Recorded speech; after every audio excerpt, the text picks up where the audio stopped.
पूजा और ज्योति बचपन की सहेलियां थीं, साथ में खेली कूदी पढ़ाई लिखाई की, लेकिन जवानी आते आते उनका ये जो दोस्ती का रिश्ता था बहुत आगे बढ़ चुका था। शादी और बच्चे हो जाने के बाद भी ज्योति और पूजा का रिश्ता इस हद तक आगे बढ़ चुका था कि वे अपने पतियों को तो छोड़ने को तैयार थीं, लेकिन एक दूसरे के साथ में जो रिश्ता था, अवैध रिश्ते थे, उसको वो छोड़ना नहीं चाहती थीं। पूजा और ज्योति के इस अनैतिक रिश्ते ने 1 मई को एक ऐसी घटना को अंजाम दिया जिसने दोनों परिवारों की जिंदगी बर्बाद करके रख दी।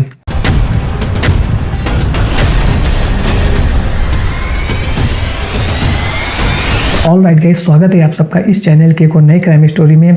और आज की सच्ची घटना की शुरुआत होती है सहारनपुर से। सहारनपुर में रहने वाली 2 लड़कियां जिनका नाम है ज्योति और पूजा। बचपन से वो एक साथ पढ़ी लिखी, साथ में उनका आना जाना था और उनके घर भी आसपास थे। और धीरे धीरे इनकी दोस्ती इतनी आगे बढ़ गई कि जब दोनों बड़ी हुई और शादी करने की उम्र तक पहुंच गई तो इन दोनों ने शादी करने से ही मना कर दिया और दोनों साथ में ही रहना चाहती थी। लेकिन उन्होंने इसके बारे में अपने परिवार वालों से नहीं कहा था, यानी कि हम लोग शादी करना नहीं चाहते हैं और साथ में ही रहना चाहते हैं। और इनकी जो दोस्ती थी अब अवैध रिश्तों तक, यानी कि अंतरंग रिश्तों तक पहुंच चुकी थी और दोनों साथ में ही जीवन भर रहने की प्लानिंग बनाने लगी थी।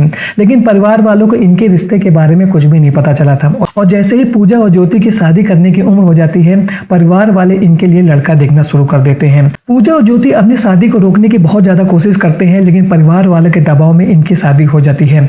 पूजा की शादी रवि मोहन से हुई थी, जबकि ज्योति की शादी बालकृष्ण नाम के व्यक्ति से हुई थी। और शादी के बाद में इनको बच्चे भी होते हैं। पूजा की 1 बेटी होती है, वहीं ज्योति के 4 बेटे होते हैं। और सबसे बड़े बेटे का नाम था अनुराग, वहीं सबसे छोटे बेटे का नाम था अंशुमन। और इन दोनों की शादी को काफी समय बीत चुका था, लेकिन शादी के बाद में भी इनके बीच में जो अंतरंग रिश्ते थे वो वैसे ही बने हुए थे। और दोनों शादी हो जाने के बाद भी एक दूसरे के घर आती जाती थी, घूमती फिरती थी, दुख सुख बांटती थी और वो सब कुछ करती थी जैसा इनके शादी से पहले चल रहा था। और इनके पतियों को इनके बारे में कुछ भी नहीं मालूम था, क्योंकि ये दोनों महिलाएं थी और महिलाओं के बीच में दोस्ती होना एक कॉमन सी बात है। वहीं दूसरी ओर ज्योति के घर में 4 बेटे थे और ये जो बेटे थे अब धीरे धीरे बड़े हो रहे थे और बातों को समझने लगे थे। और इस वजह से ज्योति और पूजा के बीच में जो अनैतिक रिश्ता था उसको अब मेंटेन कर पाना इनके लिए बहुत ज्यादा दिक्कत हो रही थी। लेकिन इसके बावजूद भी ये चोरी छुपे अपने रिश्ते को आगे बढ़ा रहे थे। और इसी बीच में समय आता है 2016 का। एक रोज ज्योति पूजा के घर में आई हुई थी और ये दोनों एक दूसरे से संबंध बना रहे थे। और इसी बीच में पूजा का पति रवि मोहन घर पर पहुंच जाता है। वो जैसे ही पूजा और ज्योति को आपत्तिजनक स्थिति में देखता है, वो इस चीजों का विरोध करता है। और उसको पहली बार पता चला था कि इन दोनों के बीच में दोस्ती से भी बढ़कर के कुछ है। यद्यपि इनके बच्चे हो चुके थे, इसके बावजूद भी इन दोनों के बीच में ऐसा प्यार था कि इन लोगों ने अपने रिलेशन को दोस्ती से आगे इस लेवल तक पहुंचा दिया था। जैसे ही रवि मोहन अपनी पत्नी को ज्योति के सामने ये सब करते हुए देखता है, वो इसका विरोध करता है और ये पूरी बात वो ज्योति के पति बालकृष्ण को बता देता है। दोनों परिवारों के बीच में खूब लड़ाई झगड़ा होता है और पूजा और ज्योति के पति दोनों को सख्त हिदायत देते हैं कि तुम्हारी ये जो रिलेशन है इनको समाप्त कर दो, क्योंकि तुम्हारे बच्चे भी हो चुके हैं। आगे चल करके जब बच्चों को तुम दोनों के इस रिश्ते के बारे में पता चलेगा तो वो क्या सोचेंगे।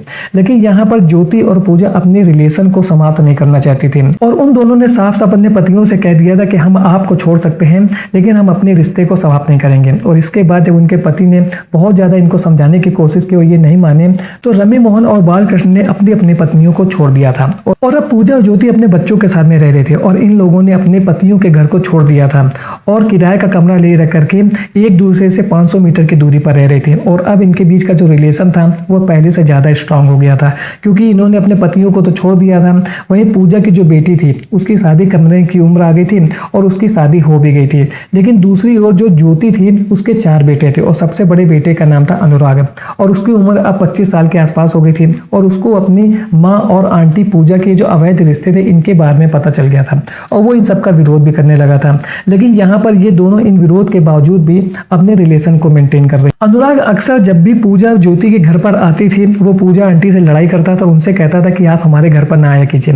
लेकिन पूजा अपने रिश्ते को आगे मेंटेन करने और उसको बनाए रखने के लिए लगातार घर पर आती थी और अनुराग के विरोध के बावजूद भी ज्योति से मिलती जुलती रहती थी। यहाँ पर पूजा ने अनुराग को फुसलाने की कोशिश की और उसने अपनी एक दुकान अनुराग को दे दी और उसकी कीमत लगभग 6 से 7 लाख रुपए थे। उसने पैसे लेने की बात नहीं की, केवल उसको दुकान दे दिया कि यहाँ पर अनुराग मान जाएगा और उसकी माँ के साथ में जो उसका रिश्ता है वो वैसे ही चलता रहेगा। लेकिन दुकान मिल जाने के बाद में भी अनुराग लगातार पूजा आंटी को धमकाता था, उनसे कहता था कि मेरे घर ना आया करो और जो भी माँ के साथ में मेरे आपके रिश्ते हैं इन सबको खत्म कर दो। तो अब पूजा को ऐसे लगने लगा था कि उसने दुकान भी दे दी है इसको, उसके बावजूद भी ये इस तरीके की बातें कर रहा है। तो यहाँ पर पूजा ने बोला कि ठीक है, तुमको मैंने दुकान दी है, उस दुकान के बदले मुझे 6 लाख रुपए चाहिए। तो जैसे 6 लाख रुपए की बात अनुराग सुनता है उसको बहुत ज्यादा गुस्सा आता है। उसने बोला मैं आपको 1 रुपए भी नहीं दूंगा। और फिर अनुराग ने एक ऐसी चाल चली जिसकी वजह से पूजा को बहुत ज्यादा गुस्सा आने लगा था। अनुराग क्या करता है कि वो पूजा और उसकी माँ के साथ में जो रिलेशन थे उनको हर जगह बोलना शुरू कर देता है, नाते रिश्तेदारी में, आस पड़ोस में। और इसकी वजह से पूजा की बहुत ज्यादा बेइज्जती हो रही थी और यह बात वो सहन नहीं कर पा रही थी, क्योंकि अनुराग की माँ ज्योति के साथ में उसका जो रिश्ता था वो अभी कुछ ही लोगों को मालूम था, यानी कि पति को मालूम था और घर में लोगों को मालूम था। लेकिन आस पड़ोस के लोगों और नाते रिश्तेदारी में इसके बारे में किसी को कुछ भी नहीं मालूम था। लेकिन अनुराग यहाँ पर अब पूजा को बदनाम करने की कोशिश कर रहा था और यह बात पूजा को बहुत ज्यादा खटकने लगी थी। और अब वो ज्योति के परिवार और स्पेशली अनुराग से बदला लेना चाहती थी। अनुराग के बढ़ते विरोध को देखते हुए ज्योति ने भी अब डिसाइड कर लिया था कि वो पूजा के साथ उसका जो भी रिलेशन है उसको खत्म कर देगी और वे दोनों ने मन मार करके अपने रिलेशन को समाप्त भी कर दिया था। लेकिन यहाँ पर अनुराग इनके रिलेशन के समाप्त होने के बाद में भी पूजा को लगातार बदनाम कर रहा था और यही बात पूजा को बहुत ज्यादा खराब लग रही थी। और अब उसको यह लग रहा था कि उसने अपनी दुकान भी दे दी है और उसके बदले में उसका बेटा 6 लाख रुपए उसको रिटर्न भी नहीं कर रहा है और अब वो बदला लेना चाहती थी ज्योति के परिवार से। और इसके बाद पूजा ने ऐसी घटना को अंजाम दिया जिसके बारे में किसी ने भी नहीं सोचा था। इसी बीच 1 मई को ज्योति का सबसे छोटा बेटा अंशुमन कोचिंग पढ़ने के लिए गया हुआ था। वो देर शाम तक घर वापस आ जाता है, लेकिन वो उस दिन वापस नहीं आया था। जब वो घर वापस नहीं आता तो परिवार वालों को चिंता होती है और फिर वो अंशुमन को ढूंढना शुरू करते हैं। वो पुलिस स्टेशन में पहुंचते हैं और अपने बेटे की गुमशुदगी की रिपोर्ट दर्ज करा देते हैं।